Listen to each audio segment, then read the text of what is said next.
ये कहानी एक ऐसे कोरियन आदमी की है जो अपनी वाइफ से बहुत ज़्यादा परेशान हो गया था। जब वो दोनों शुरुआत में मिले थे और जब उनकी शादी हुई थी तो उसकी वाइफ दिखने में बहुत ज़्यादा अट्रैक्टिव थी, बहुत स्लिम थी, उसके बाल काफ़ी ज़्यादा लंबे और काले थे और उसका चेहरा हमेशा खिला खिला सा रहता था। लेकिन एज के साथ साथ वो थोड़ी सी मोटी हो गई और उसके चेहरे पर रिंकल्स आ गए और ओवरवेट होने के कारण वो उतनी अट्रैक्टिव लगती नहीं थी, जिसे देखकर वो आदमी उससे अट्रैक्टेड फील नहीं करता था और उसे छोड़ना चाहता था। और एक दिन उस आदमी ने अपनी वाइफ को छोड़ने का फैसला किया और ये बात अपनी वाइफ को बताकर वो शहर के एक अपार्टमेंट में मूव हो गया और वहाँ पर वो रेंट पर रहने लग गया। कुछ दिन तक वो फ्रस्ट्रेट सा रहता था और उसके बाद में उसने सोचा कि लाइफ में कोई नया पार्टनर उसे ढूंढना चाहिए। और ऐसे ही वो क्लबिंग वगैरह करने लग गया, जहाँ पर भी नए लोग गैदर होते उन सब जगहों पर जाने लग गया अपने किसी नए पार्टनर की तलाश में। और एक दिन ऐसे ही उसे एक यंग लेडी मिली जिसकी उम्र मुश्किल से 18 to 19 ईयर्स होगी और वो उसे बहुत ज़्यादा अच्छी लगी। उसे वो शायद पहली नज़र में ही पसंद करने लग गया था और वो उस लड़की के पास जाकर उसे ड्रिंक ऑफर करता है और इसी बहाने उन दोनों की बात स्टार्ट हो जाती है। बातचीत करते करते काफ़ी दिन हो जाते हैं और फिर वो आदमी उस यंग लेडी से पूछता है कि क्या वो उसे शादी करना चाहती है और वो भी बहुत ज़्यादा खुश होती है और उसे हाँ कह देती है। अब ये दोनों साथ साथ में उसी अपने रेंटेड अपार्टमेंट में रहने लगते हैं। शुरू शुरू में सब कुछ बहुत अच्छा था क्योंकि वो लड़की बहुत ज़्यादा सुंदर थी और उसे बहुत ज़्यादा अट्रैक्टिव लगती थी क्योंकि बहुत स्लिम थी, उसके ब्लॉन्ड हेयर थे और सब कुछ उसको बहुत पसंद आता था उसका। लेकिन कुछ दिन बाद धीरे धीरे बातें अलग होने लगी और वो लड़की एक तरीके से सेल्फ ऑब्सेस थी, मतलब बहुत ज़्यादा अपने ऊपर ध्यान देती थी, अपने पति पर बिल्कुल भी ध्यान नहीं देती थी। वो पूरे पूरे टाइम शीशे के सामने अपना वक्त बिताया करती थी। वो हमेशा अपनी चीज़ों पर ध्यान देती थी, हमेशा महंगी कार और अच्छी जगहों पर खाना या सब, मतलब जो भी एसेट्स होते हैं लाइफ में उसे सब कुछ चाहिए था।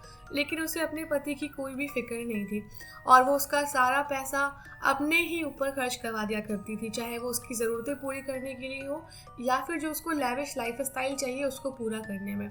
इस बीच उस इंसान का, जो मतलब वो आदमी था, उसकी कोई भी वैल्यू नहीं रही, मतलब वो सिर्फ एक कमाने का ज़रिया बन गया था और वो उसके खर्चे पूरे करता रहा।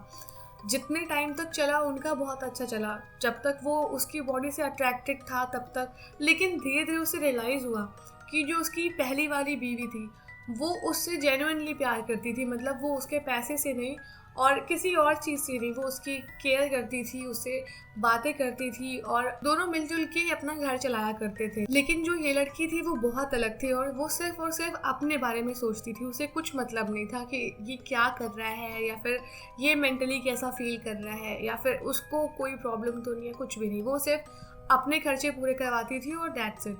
तो ये सारी बातें थी। अब वो आदमी जितने दिन बीत रहे थे उतना ज़्यादा पछताने लग गया था कि उसने अपनी पहली वाइफ को छोड़ा क्यों।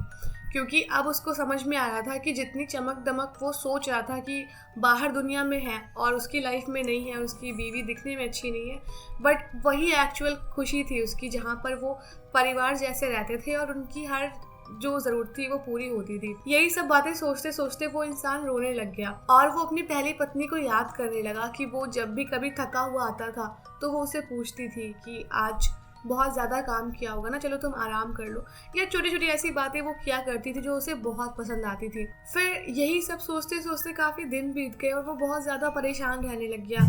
हालांकि वो अपनी दूसरी वाइफ के साथ रह रहा था, लेकिन अब वो चाहता था कि कैसे भी करके बस वो अपनी पहली वाइफ के पास वापस चला जाए और बस भगवान करे कि वो उसे माफ़ कर दे उसकी सारी गलतियों के लिए।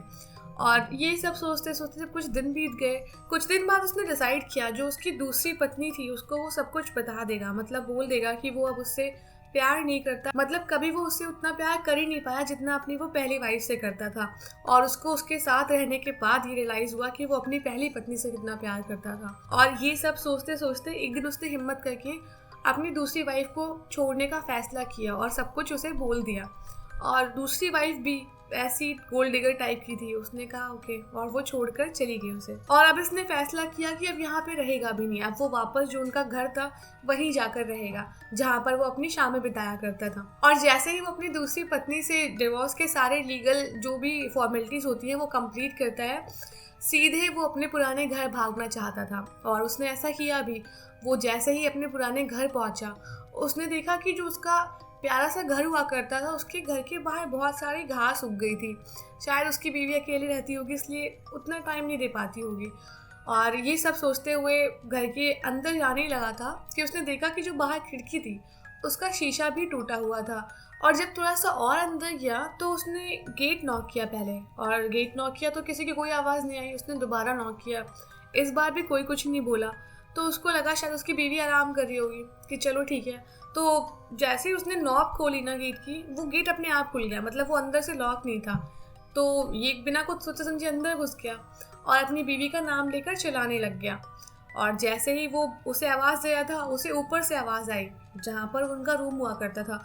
वहाँ से उसने भी आवाज़ दी, हाय हनी, ऐसे करके बोला कि ठीक है, मतलब वो आ गया। तो उसने भी उसको एक्नॉलेज किया। अब जब उसने उससे एक्नॉलेज किया तो वो भाग के बिना कुछ सोचे समझे उस रूम में सीधे घुसने वाला था।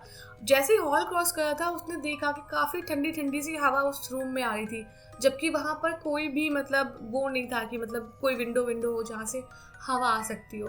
लेकिन बहुत ठंडी ठंडी सी हवा आ रही थी और बहुत ही फ्रोजी टाइप का मतलब सब कुछ लगा था, और सब कुछ बहुत गंदा पड़ा था। मतलब ऐसा नहीं लगा था कोई बहुत टाइम से यहाँ पे रहा होगा। लेकिन उसने सोचा कि उसकी बीवी अकेली होगी, इतना प्यार करती थी उसे, और वो छोड़कर चला गया तो मे बी कि परेशान होने की वजह से वो कुछ भी नहीं करती होगी, वो सिर्फ अपना जो भी उसकी नॉर्मल लाइफ होगी उसमें इन्वॉल्व होती होगी। और ये सब सोचते सोचते खुशी के मारे वो सीढ़ियाँ चढ़ ही रहा होता है कि अपनी वो प्यारी सी बीवी को इतने दिन बाद देखेगा। फिर एक नज़र और डालता है उसके रूम, जो उसकी बीवी का रूम था उसका गेट भी अपने आप से खुल गया।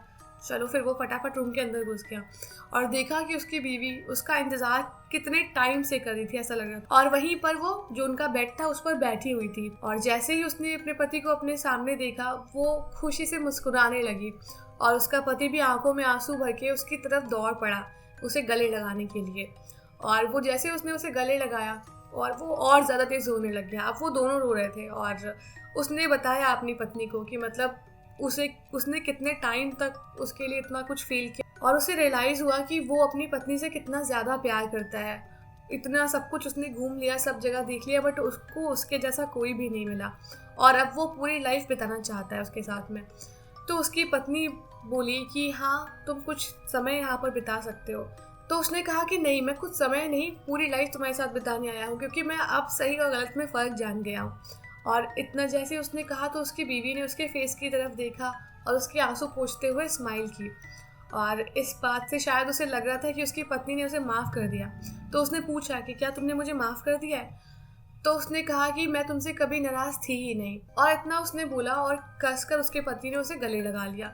अब वो गले लगा के इतना खो गया, उसने आंखें बंद कर ली और बस सोचने लग गया कि बस ये मोमेंट मेरी ज़िंदगी का बेस्ट मोमेंट है। और जैसे उसकी आंखें बंद थी, कुछ सेकंड बाद उसे रियलाइज़ हुआ कि जो उसने मतलब जिससे वो गले लगा हुआ है ना, वो कोई इंसान नहीं है। और ये सोचते ही जैसे उसने दोबारा से आँख खोली ना, उसकी लाइफ का वो नाइटमेयर बन गया। वही सेम मोमेंट जब उसने देखा कि उसके मतलब जो शरीर है ना, उस किसी हड्डी ने लगता है जकड़ रखा है। और जैसे ही उसने अपने शरीर को उसके हाथों से छुड़ाया, उसने देखा कि वो सामने अपनी वाइफ के कंकाल से गले लगा हुआ था, जिसका चेहरा बालों से ढका हुआ था और पूरे चेहरे के मतलब जो हड्डियां थी उसके ऊपर हल्का सा गला सा मांस चिपका हुआ था। और जो उसके जो हाथ जिन्होंने कुछ देर पहले उसको बहुत तेज अपने जकड़ रखा था, मतलब गले लगा रखा था, वो पूरी हड्डियां थी जिन्होंने उसे कस के रखा हुआ था। और वो पूरी तरीके से मतलब शायद कभी वो उसकी बीवी बैठी होगी वैसे वहाँ पर या जो भी होगा, लेकिन वो एज इट इज़ थी, मतलब उसकी बॉडी वहाँ से हटी नहीं, और वो इतनी देर से एक कंकाल को गले लगाए पड़ा हुआ था। और जैसे उसे रियलाइज़ हुआ कि ये मतलब कुछ भी नहीं, एक लाश थी जिसका अब कंकाल बन चुका है, वो पूरी स्पीड में वहाँ से उठकर वहाँ से भागने लग गया। और जैसे ही भाग के बाहर पहुँचा, हड़बड़ाहट में आसपास के लोगों से बोलने लग गया, वो घर वो घर। तो लोगों ने बोला हाँ वो घर, क्या घर? तो एक बगल में जो रहता था आदमी, उससे उसने पूछा कि यहाँ पे कौन रहता है, मतलब ये घर किसका है? तो आदमी ने कहा कि अरे यहाँ पे ना अभी कोई नहीं रहता, कुछ सालों पहले यहाँ पर एक औरत रहती थी जिसका पति उसको छोड़कर किसी वजह से चला गया था। और वो औरत अपने पति से इतना ज़्यादा प्यार करती थी कि वो उसके बिना नहीं रह पाई। कुछ दिन तक तो उसने अपनी नॉर्मल लाइफ चलानी चाहिए, लेकिन जब वो इतनी अकेली पड़ गई तो फिर उसने अपने आप को खुद ही जहर देकर मार दिया। और तब से लेकर आज तक इस घर में कोई कभी ना गया है, ना ही कोई इस पे क्लेम करने के लिए आया है। वो आदमी अपने द्वारा की हुई गलती से इतना पछताने लगा, लेकिन अब कुछ नहीं हो सकता था, क्योंकि उसकी वजह से उसकी पत्नी जो थी वो पहले ही मर चुकी थी और अब उसकी पूरी लाइफ जो है वो एक